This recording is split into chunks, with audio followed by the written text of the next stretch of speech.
toutes et à tous, bienvenue, j'espère que vous allez bien. Aujourd'hui, à la demande d'un abonné, nous allons parler cinéma et évoquer ensemble les plus grandes collaborations entre réalisateurs et acteurs.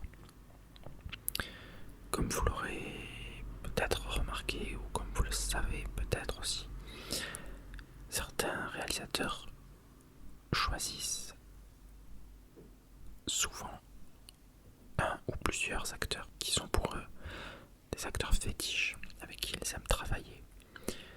Et donc ils les reprennent pour plusieurs films. Et ces collaborations célèbres ont plus ou moins marqué le monde du cinéma. Alors, il y a beaucoup de collaborations. Et je ne vais peut-être pas toutes les évoquer.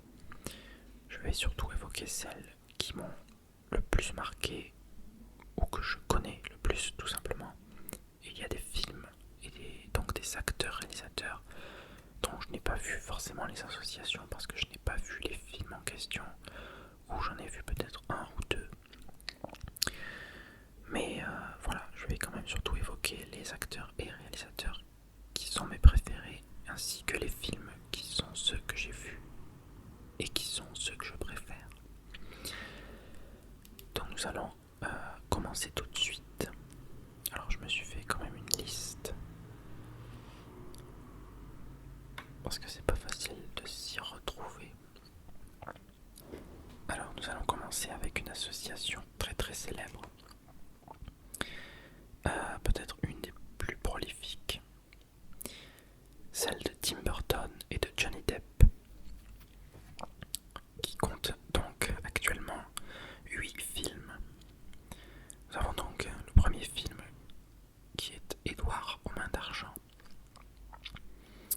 Nous avons ensuite Ed Wood, Sleepy Hollow, Charlie et la chocolaterie, Les noces funèbres, Sweeney Todd, le diabolique barbier de Fleet Street, Alice au pays des merveilles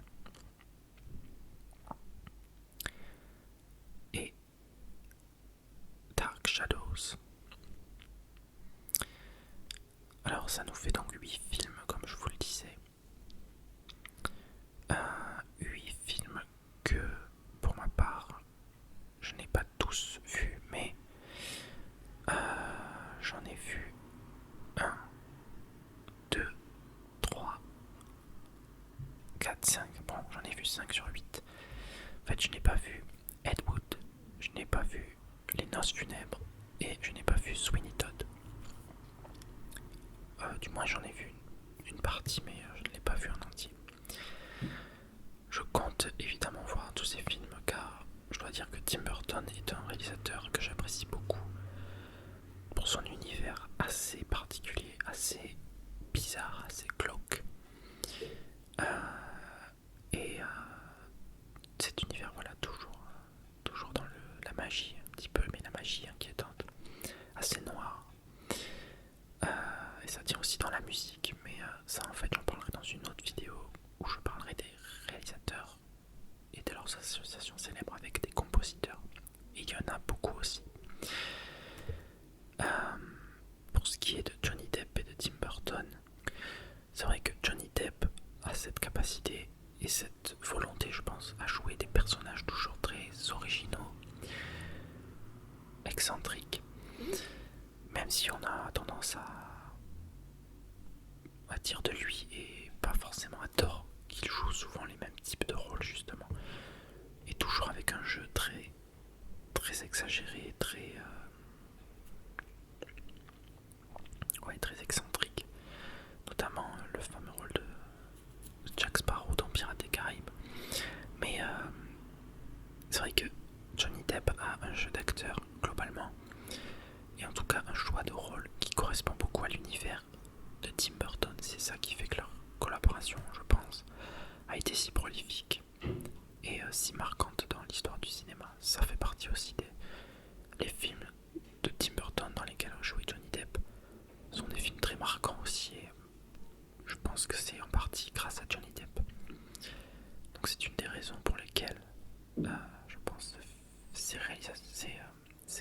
collaborations ont été si marquantes.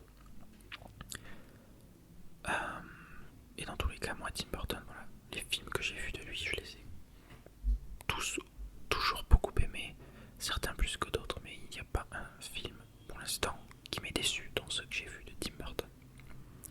Alors certes, il y a eu 8 films entre Johnny Depp et Tim Burton, mais ce réalisateur a aussi tourné 5 fois avec Christopher Lee dans Sleepy Hollow, Charlie et la chocolaterie, Les Noces funèbres, Alice au pays des merveilles et Dark Shadows. Et également avec Helena Bonham Carter, qui est sa femme dans la vraie vie. Et ils ont tourné dans 7 films ensemble. Le premier étant La planète des singes. Ensuite nous avons Big Fish, Charlie et la chocolaterie, Les Noces funèbres, Sweeney Todd, Alice au pays des merveilles et Dark Shadows. Encore une fois, Helena Bonham Carter a souvent, je trouve, des rôles relativement excentriques. Son rôle qui m'a le plus marqué, je pense, c'est dans Harry Potter, où elle joue Bellatrix Lestrange. C'est un rôle extrêmement particulier et qui aurait un petit peu sa place, on va dire, dans l'univers de Tim Burton. Donc voilà, pour Tim Burton, je vais essayer de ne pas trop m'attarder sur chaque association parce qu'il y en a beaucoup à passer. C'est possible que je fasse une deuxième vidéo là-dessus parce qu'il y en a beaucoup. Alors, je vais m'attarder sur un autre réalisateur qui a été moins prolifique au niveau des associations. Il y en a quand même pas mal, mais moins de films en fait à chaque fois. Il s'agit de James Cameron, qui a tourné le plus avec Michael Biehn, qui a donc tourné dans Terminator, ainsi que dans Terminator 2, le jugement dernier. Il joue également dans Alien, le retour, et Abyss. Alors je n'ai pas vu Abyss, mais je connais bien Michael Biehn pour ses rôles dans Terminator et Alien, puisqu'il joue le Caporal X dans Alien 2.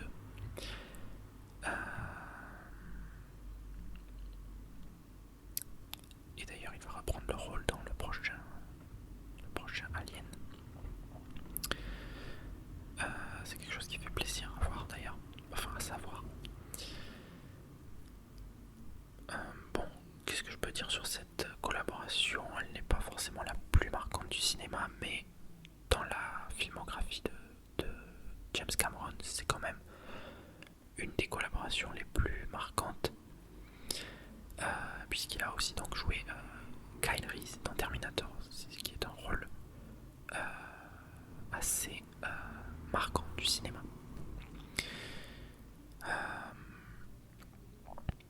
Voilà, donc ça, personnellement, la filmographie de Michael Biehn, je le connais surtout pour ces deux rôles-là dans Terminator et dans Aliens, sachant que je n'ai pas vu Abyss, donc je ne peux pas dire si son rôle est si marquant que ça. Je suppose que oui. Et il faudra que je voie ce film, parce que j'en ai beaucoup entendu parler, notamment pour ses effets spéciaux, qui à l'époque étaient assez révolutionnaires. Et James Cameron a toujours été assez... non, pas du tout assez, il a été complètement un des réalisateurs les plus avancés sur les effets spéciaux dans ses films à chaque fois. Alors sur ses autres collaborations, alors toujours avec 4 films, il s'agit de son ex-femme Gail Ann Hurd, qui je crois a également été sa productrice beaucoup de fois, je ne veux pas me tromper. En tout cas son ex-femme a joué dans 4 films de James Cameron, et ce sont les mêmes qu'avec Michael Biehn, à vrai dire. On trouve également dans sa filmographie Lance Henriksen, qui a tourné dans 3 films de James Cameron: Piranha 2, que je ne connais pas, Terminator 1 et Alien le retour.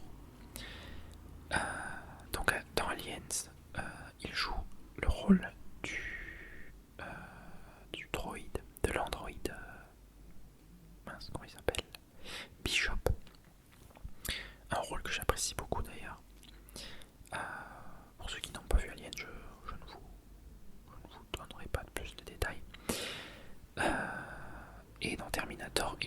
inspecteur de police, peut-être un capitaine ou je ne sais plus quoi. Mais une chose assez drôle à savoir, c'est que je crois bien que c'est que Lance Henriksen était à la base le premier choix de James Cameron pour jouer le Terminator. Et puis finalement, lorsque Arnold Schwarzenegger s'est présenté aux auditions, eh bien James Cameron a tout de suite pensé qu'il avait trouvé son véritable Terminator. Et donc Lance Henriksen a quand même eu un rôle dans le film, en jouant donc cet inspecteur de police. C'est donc voilà, une petite anecdote. Et enfin, on a quand même un autre acteur que je viens d'évoquer. Il s'agit d'Arnold Schwarzenegger, notre cher Schwarty, qui joue dans 3 films de James Cameron. Donc les 2 premiers Terminator, évidemment, ainsi que True Lies. True Lies qui, j'ai l'impression, n'est pas un film très populaire, même s'il est quand même très connu. Mais moi, c'est un film que j'aime énormément. Il m'avait marqué quand j'étais assez jeune. Parce que c'était un très bon film d'action, avec un scénario assez amusant. Le fait qu'il y ait ces deux maris et femmes qui soient tous les deux impliqués dans une affaire d'espionnage. Ça fait d'ailleurs penser à Mr. and Mrs. Smith. Les 2 films se ressemblent sur pas mal de points, je trouve. Et donc voilà, True Lies, c'est un film que je vous conseille. C'est vraiment un bon film d'action. Et qui mélange à la fois habilement l'action et l'humour. Sans trop en faire. Et pour finir avec James Cameron, alors ce n'est pas particulièrement une collaboration récurrente, il n'y a eu que 2 films entre eux, mais 2 très gros films tout de même. Il s'agit de Aliens et Avatar, dans lesquels on trouve à chaque fois ma très chère Sigourney Weaver, qui est une de mes actrices préférées. Voilà, il n'y a pas grand chose à dire. Donc James Cameron a réalisé Alien 2, ce qui lui a valu une popularité immense, même s'il avait déjà fait Terminator notamment. Mais voilà, il a réalisé Alien 2. Et puis dans Avatar, il a décidé de reprendre Sigourney Weaver pour un autre film de science-fiction avec elle. Même si elle ne tient pas le rôle principal, elle tient quand même un rôle entre secondaire et principal. Et ce qui m'étonne d'ailleurs, c'est qu'elle va revenir apparemment pour les 3 prochains avatars qui sont prévus.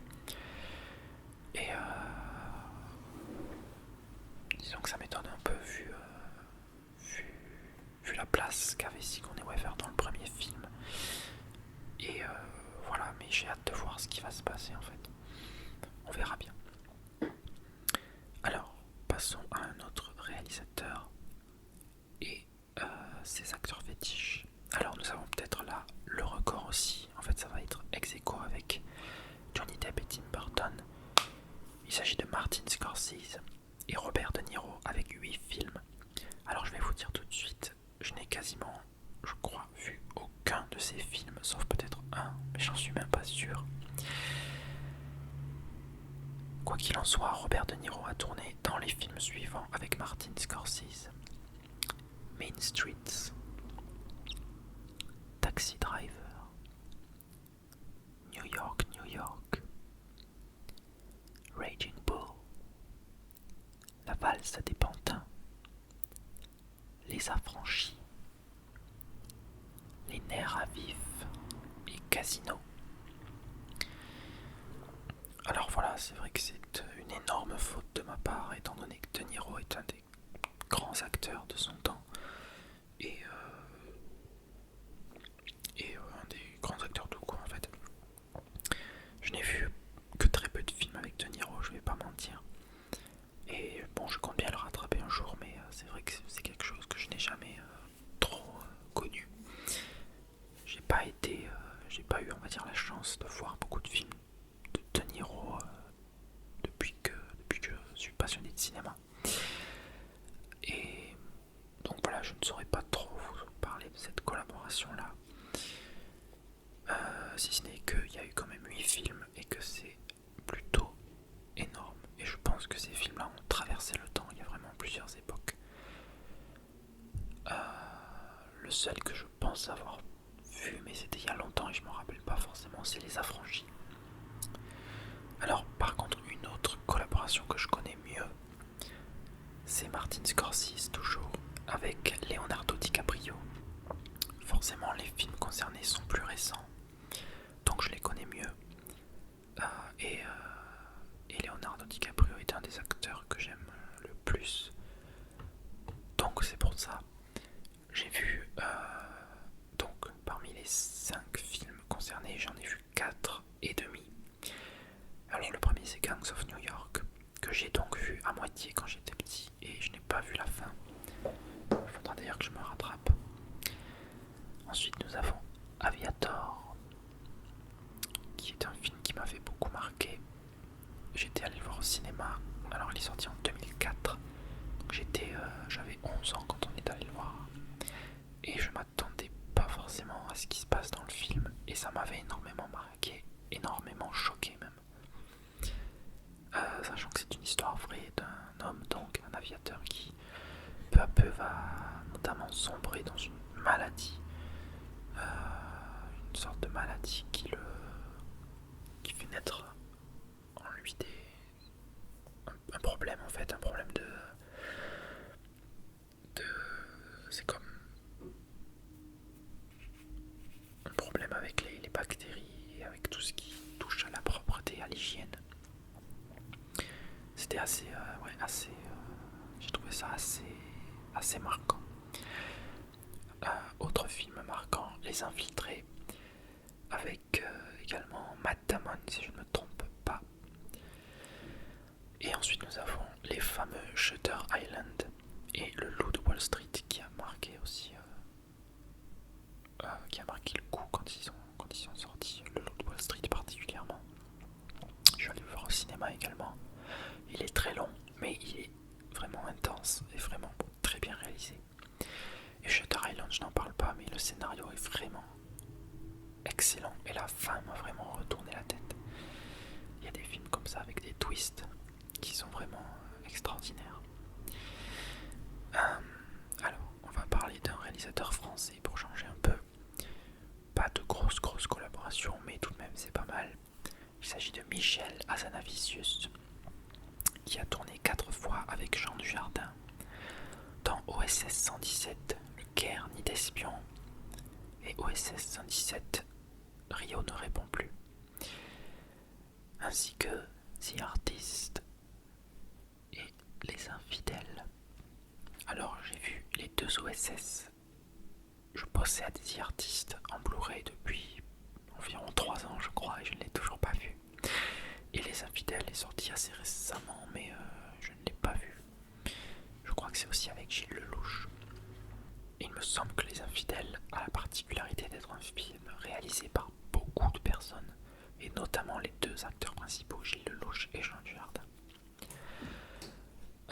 Et parmi les autres collaborations de Michel Hazanavicius, il y a Bérénice Bejo qui a joué dans 3 de ses films. Le premier OSS, The Artist également, et The Search, qui est sorti récemment aussi, je crois. Enfin, j'en suis sûr même. Et que j'avais été intéressé de voir, et je suis intéressé toujours. Donc il faudra que je le voie. Donc Bérénice Bejo et Dujardin, on les a déjà vus, donc plusieurs films ensemble. Ils ont marqué quand même dans The Artist. Il faut vraiment que je voie ce film. Et voilà, et bien je peux pas dire que je connaisse énormément la filmographie de Hazanavicius. Mais en tout cas, je sais que ces 2 acteurs-là sont vraiment de très bons acteurs français et qu'il a eu raison de jouer avec eux, de tourner avec eux. Et que ça fait plaisir d'avoir quand même des bons réalisateurs de notre côté. Alors, on va continuer sur du français. Du français un peu plus international quand même. Il s'agit de Luc Besson, qui s'est associé pas mal de fois avec Jean Reno. Pour être plus précis, ils ont joué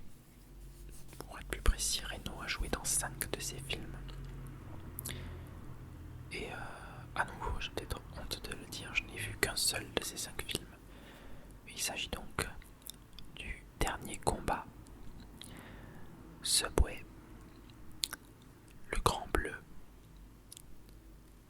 Nikita et Léon. Je n'ai vu que Léon. À nouveau un film qui m'a beaucoup marqué, notamment pour son casting assez énorme. Je retiens 3 acteurs. Jean Reno, qui livre une performance extraordinaire dans ce rôle, qui n'est pas forcément celui qu'on imagine si on n'a jamais vu le film. On a aussi, dans le rôle du grand méchant, Gary Oldman, qui est un acteur extraordinaire. Extraordinaire, il a la capacité à tout jouer. C'est un acteur vraiment un des plus talentueux que je connaisse, je pense. Un de ceux que j'apprécie le plus. Et évidemment, Léon, c'est surtout quand même Nathalie Portman qui a commencé sa carrière avec ce film et qui depuis est devenue une superstar. Une actrice que j'aime beaucoup d'ailleurs. Et voilà, si vous n'avez pas vu Léon, foncez le voir, c'est un petit chef-d'œuvre. Et je n'ai pas eu la chance d'avoir vu les 4 autres films que j'ai cités. Luc Besson, il fait du bon et du moins bon, je pense. J'ai notamment vu Les Minimoys 1 et 2, je crois. Moi, j'ai pas forcément retenu énormément. Le 1 m'avait plutôt plu, le 2, je sais plus. Luc Besson, c'est quand même aussi le 5e élément. Et là, c'est du lourd aussi, je trouve. Un film que j'aime beaucoup. Et plus récemment, bon, Luc Besson, c'était Lucie avec Scarlett Johansson, qui a plus ou moins été apprécié. Je l'ai trouvé pas trop mal, mais en effet, il aurait pu être beaucoup mieux s'il avait été beaucoup plus long et beaucoup mieux développé. Cela dit, une suite est annoncée, j'attends de voir ce que ça va donner. J'ai bien apprécié Lucie, donc on va voir ce que ça va donner. J'espère juste que ça sera mieux et pas pire, et que ça sera une suite justifiée. Mais nous verrons bien. Alors, une autre collaboration, mais dont je n'ai vu que les 2 films aux extrémités, Ridley Scott et Russell Crowe, qui ont donc collaboré pour les films suivants. Gladiator, qui est un de mes films préférés. Vous le verrez dans ma vidéo Top 10 Cinéma. Ils ont également collaboré sur Une grande année, American Gangster, Mensonge d'État et Robin des Bois. Alors au sujet de Robin des Bois, sorti en 2010 si je me souviens bien, il a été assez attendu, notamment parce que Russell Crowe revenait avec Ridley Scott pour un rôle qui s'annonçait quand même assez marquant.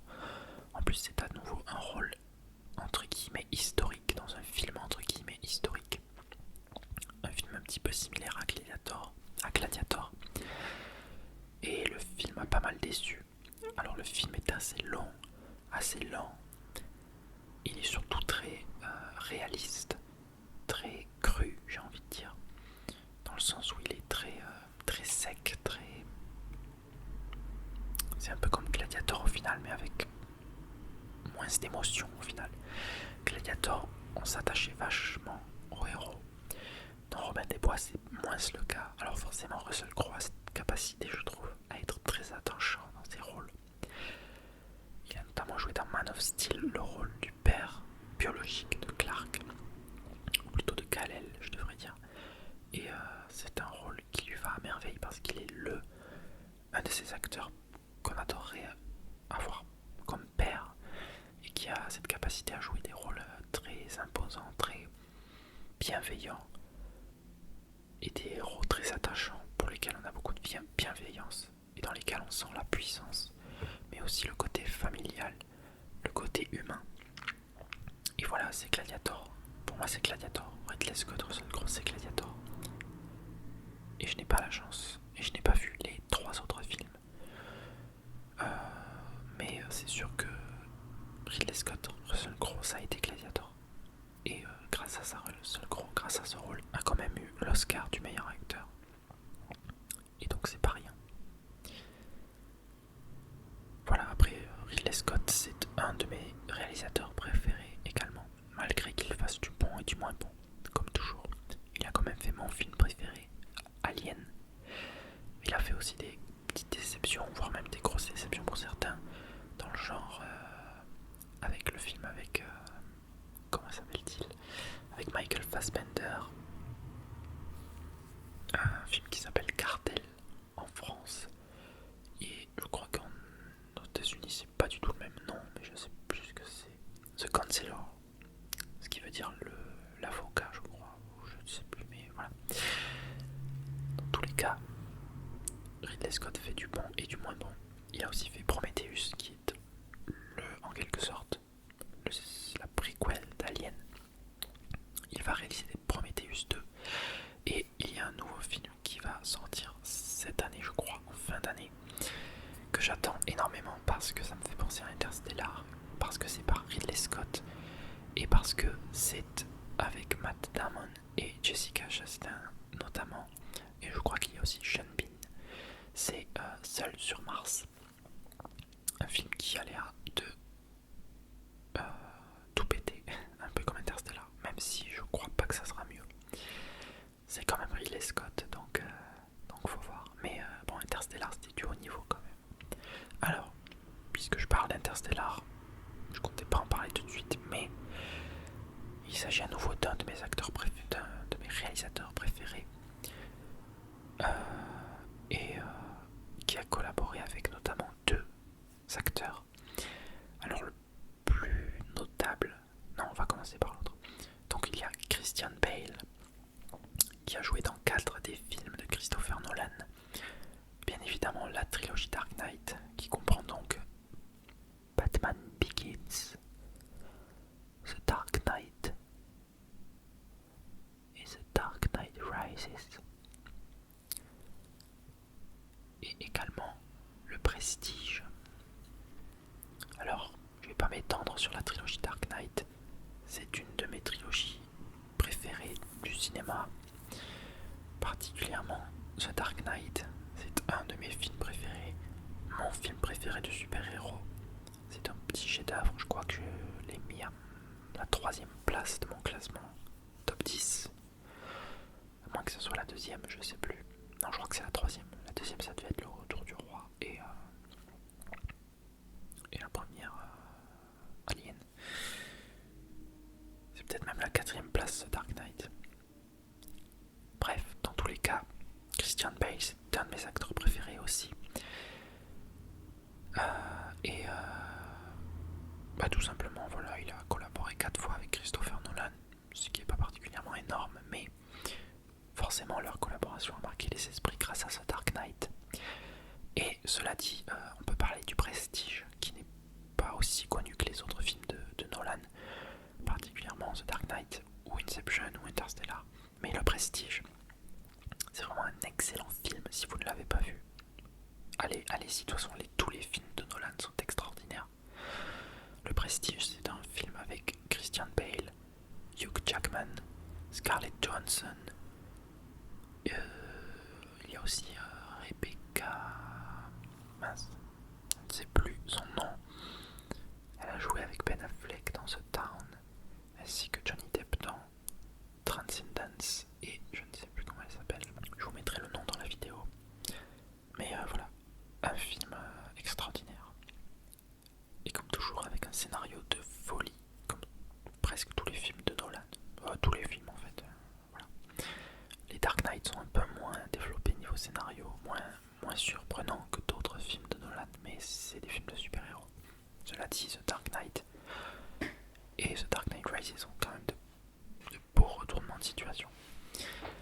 Alors, cela dit, la collaboration que j'apprécie le plus entre Christopher Nolan et un autre acteur, et bien c'est celle avec Michael Caine. Ils ont collaboré sur 6 films. Alors à nouveau, la trilogie Dark Knight, Le Prestige, mais aussi Inception et Interstellar.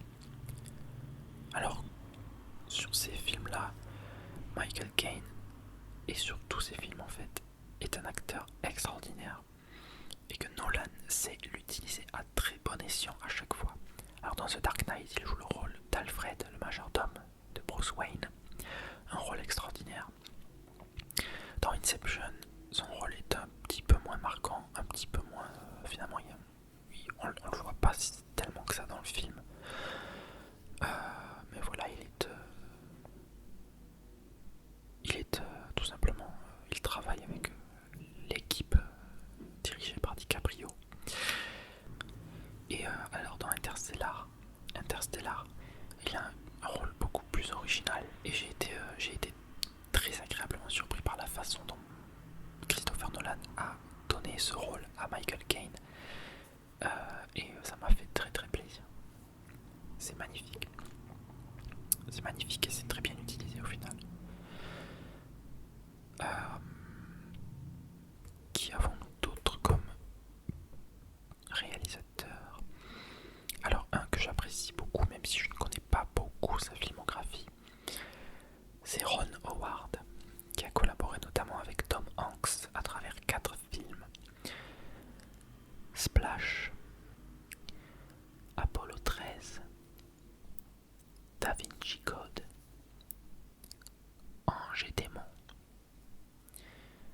Je n'ai pas vu Splash, mais par contre j'ai vu les 3 autres films. Et Apollo 13 est un petit bijou. Les 2 autres, je ne saurais pas vous dire, je pense pas qu'ils soient énormes.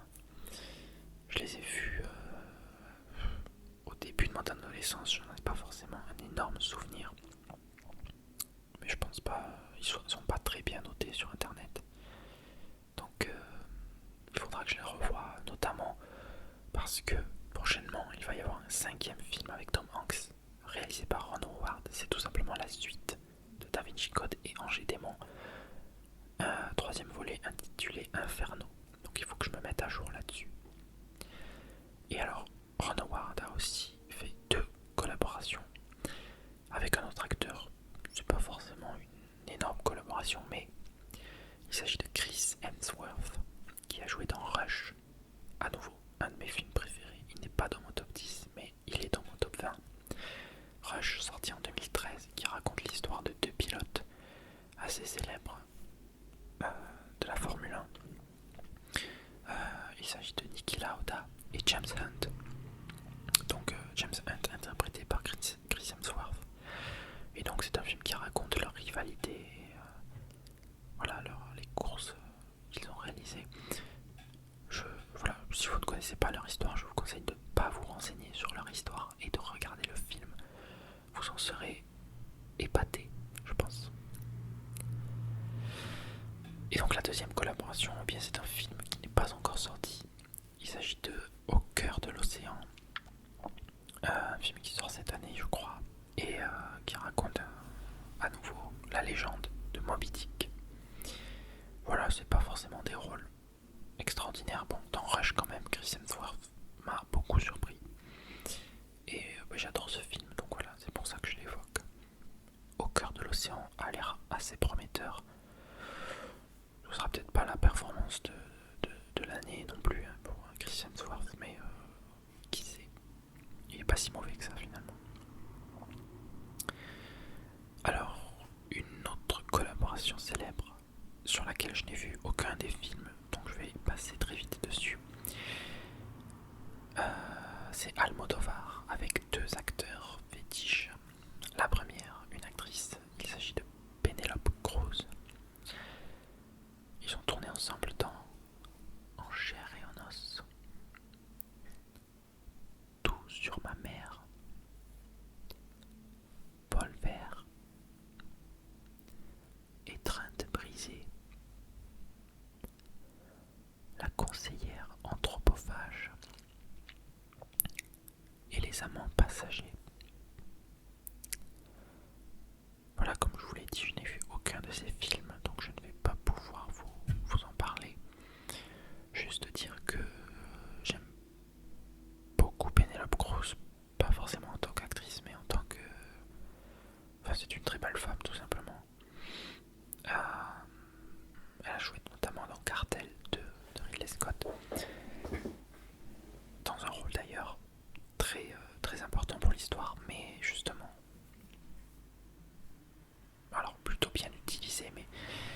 c'est là que c'est dommage parce qu'avec ce qui se passe dans le film, il y aurait eu moyen d'avoir quelque chose de beaucoup mieux. Et il n'y a pas eu d'action du tout, quasiment, dans ce film. Alors qu'il aurait pu avoir une fin extrêmement violente, extrêmement émotionnelle. Et alors la fin de Cartel est émotionnelle, mais c'est quasiment juste la fin du film. Et ça m'a déçu parce que je croyais qu'il restait encore une demi-heure de film, peut-être, voire même plus. Et en fait, non, pas du tout. Bref, une autre collaboration d'Almodovar, c'est avec Antonio Banderas. Ils ont tourné dans 7 films. Et je me rends compte que je n'ai pas la liste. Voilà, bravo. Alors, il y en a d'autres pour lesquels je n'ai pas la liste, mais j'ai le nombre. Alors, je crois qu'on a le record. C'est Woody Allen avec son ex-compagne Mia Farrow. Ils ont tourné ensemble dans 13 films. 13, c'est énorme. C'est énorme. Alors, je ne connais pas Mia Farrow. Je ne sais pas si c'est des gros rôles à chaque fois ou pas, mais en tout cas, ça fait beaucoup de films.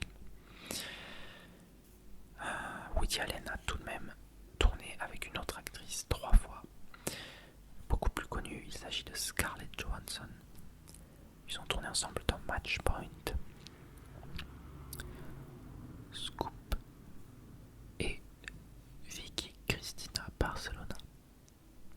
Je n'ai vu que Match Point, mais encore une fois, c'est un énorme film avec un énorme scénario, excellent. Et ouais, Scarlett Johansson est très marquante dans ce film, mais j'ai été surpris à nouveau de son rôle, par son rôle. J'ai encore quelques associations, notamment les frères Cohen avec George Clooney dans 4 films, qui sont les suivants: Oh Brother, Intolérable cruauté, Burn After Reading et prochainement Hail Caesar, film dans lequel George Clooney va incarner César. Alors sinon, je n'ai vu que Oh Brother, qui est un film qui en gros raconte l'histoire de 3 frères prisonniers qui s'échappent et qui errent, qui s'échappent tout simplement, qui errent et qui tentent de fuir la police, et il leur arrive tout un tas de choses. Et c'est un film très bon, très particulier dans son ambiance, mais très bon, j'ai trouvé. Et George Clooney, mine de rien, est un bon acteur. Alors, autre collaboration, je n'ai pas la liste à nouveau. De tête, je pense pouvoir m'en souvenir, c'est Peter, donc c'est le réalisateur Soderbergh, de son prénom Peter, je crois, qui a tourné 7 fois avec Matt Damon et 6 fois avec George Clooney. Alors si je ne me trompe pas, ils ont tourné tous les deux dans les 3 Oceans, donc Ocean's 11, Ocean's 12 et Ocean's 13, qui sont des films assez bons. J'aime bien ces films-là. Le premier, c'est le meilleur au final. Et si je me trompe pas, Matt Damon, Soderbergh, c'est aussi un film qui s'appelle Contagion. Je veux pas me tromper parce que le film et notamment n'a rien à voir avec les Oceans. C'est vraiment un film assez grave. Mais je crois bien que c'est ça. Contagion, un film avec Matt Damon, avec aussi Marion Cotillard, je crois. Et il y a plein d'autres acteurs comme ça. Il y a aussi notamment celui qui joue dans Les Experts et dans Man of Steel.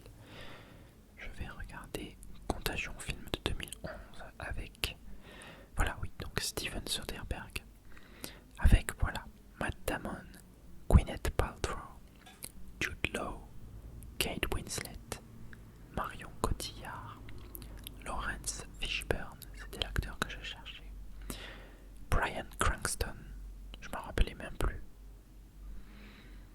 et d'autres acteurs moins connus.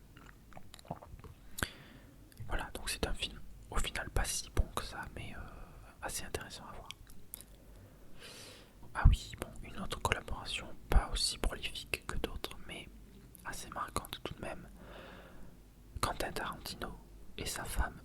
Matterman, qui ont tourné ensemble dans 3 films: Pulp Fiction, Kill Bill volume 1 et Kill Bill volume 2. J'ai vu ces 3 films. Dans ces 3 films, Uma Thurman est assez marquante, particulièrement dans Kill Bill. Elle a le rôle principal, un rôle très fort.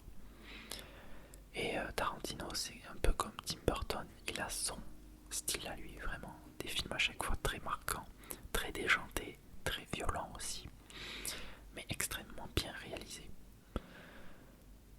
Et voilà, Tarantino a notamment aussi, et j'aurais pu le citer, je ne l'ai pas fait, mais je le rajoute dans la liste actuellement, il a tourné dans au moins 3 films avec Samuel L. Jackson, donc Pulp Fiction, Django et prochainement The Hateful Eight, qui a l'air prometteur à nouveau. Et il a aussi tourné Tarantino avec Christoph Waltz dans 2 films extrêmement marquants, Inglourious Basterds et Django Unchained. Voilà. Bon. Et voilà, Tarantino, voilà, c'est à nouveau un des réalisateurs que je préfère. Avec Ridley Scott, avec Tim Burton et Ron Howard aussi. Il a fait quelques films que j'aime beaucoup, Ron Howard, James Cameron, voilà, et Christopher Nolan bien sûr. Voilà, je pense que c'est à peu près tout. Ce sera à peu près tout ce que je pouvais dire. J'en ai pas d'autres en tête comme ça. Si, il y en avait un que j'avais oublié de le mettre, parce qu'en fait c'est un petit peu facile de le mettre. C'est Peter Jackson, qui a, via Le Seigneur des Anneaux, tourné avec beaucoup d'acteurs. Avec Le Seigneur des Anneaux et Les Hobbits, tourné avec beaucoup d'acteurs, notamment avec l'acteur qui joue Gandalf, Ian McKellen, qui joue Gandalf, puisqu'il a tourné dans les 6 films. On peut également citer, bon, bien sûr, beaucoup d'acteurs. Au final, il y en a plein qui ont joué dans ces films. Ceux qui ont joué le plus. Est-ce qu'il y en a d'autres qui ont joué dans chaque? Techniquement, Ian Holm a aussi joué dans 5 films: Le Hobbit 1, Le Hobbit 3 et Les 3 Seigneurs des Anneaux. Quoique non, il apparaît pas dans les 2 tours. Donc il joue dans 4 des films, ouais. Si, Legolas, alias Orlando Bloom, a tourné dans les épisodes 2 et 3 du Hobbit et dans les 3 Seigneurs des Anneaux.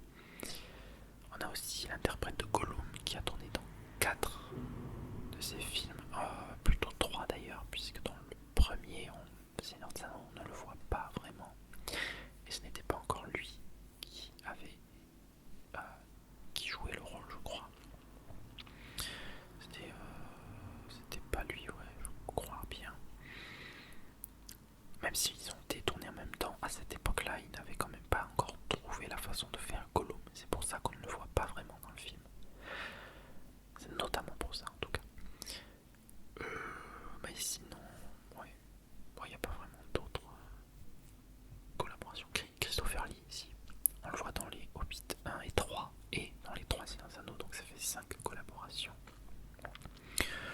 Et voilà, bon, on peut en trouver d'autres comme ça. Steven Spielberg avec Indiana Jones, donc 4 fois Harrison Ford. Harrison Ford dans les Star Wars, ça fait donc 3 collaborations. Ben non, pardon, puisque les 3 Star Wars originaux ont 3 réalisateurs différents. Voilà, mais sinon George Lucas a réalisé 3 fois, voilà, 3 fois Nathalie Portman, 3 fois Ewan McGregor, 2 fois Hayden Christensen, 3 fois l'acteur qui joue Palpatine, Ian McDiarmid, puisqu'il n'est pas dans l'épisode 4. Donc ça aurait pu faire 4, mais non, ça ne fait que 3. Voilà, bon, après c'est des choses comme ça. Il y a les Harry Potter. Oui, Harry Potter, David Yates a réalisé 4 films Harry Potter, donc 4 fois il a dirigé les acteurs de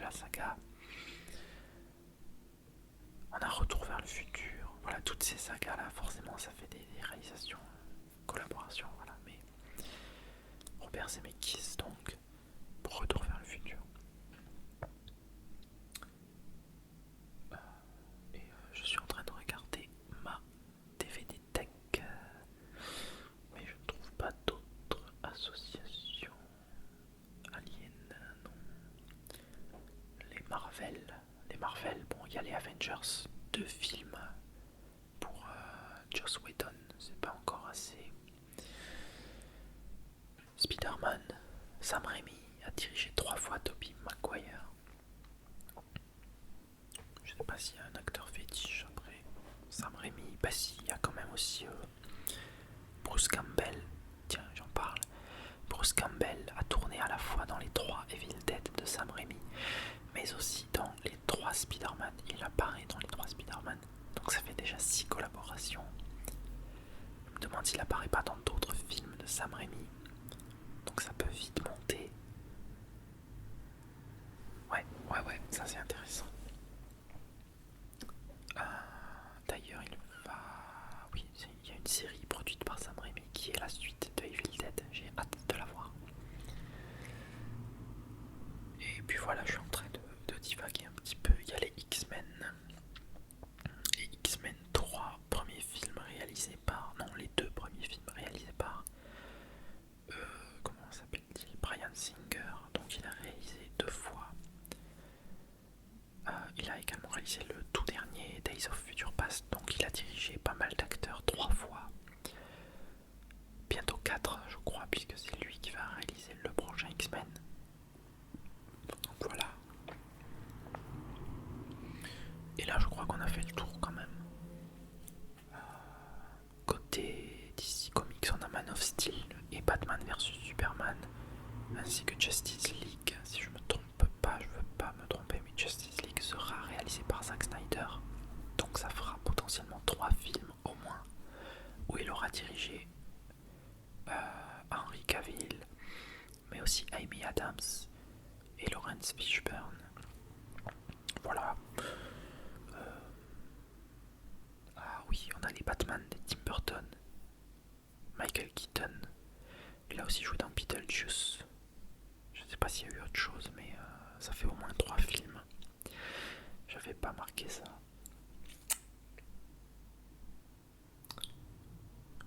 Ouais. Bah écoutez, je crois que c'est tout. C'était une vidéo... Moi je sais pas si elle vous aura trop renseigné, disons. Voilà, j'ai essayé de faire une petite liste.